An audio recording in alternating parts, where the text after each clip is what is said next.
Əslində bu videonu heç çəkmək istəməzdim.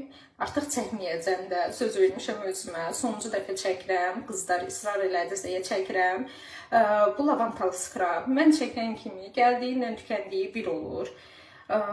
Bir qapağını açmaq belə yetərli olur. Qapağını açdığımızla ətri bürüyür. Bu dəqiqə hamamla ətri birdir, lavanta qoxusundan.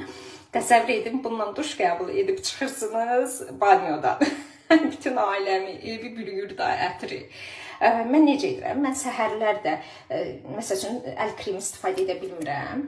Əl kremi əvəzinə bunu istifadə edirəm. Çünki gün ərzində əlimizi neçə dəfə yuyuruq, çörək yeyirik. Ona görə bundan istifadə edirəm. Əlimi də nə vaxt yuyursam yenə əlimdən gözəl qoxu gəlir. Həm də əlim yumşaq olur. Çimlikdə isə banyoda bundan istifadə edirsiniz. Möhtəşəm bir ətir bürüyür evlə bir. Bir sözlə möhtəşəmdir də lavanta skrab.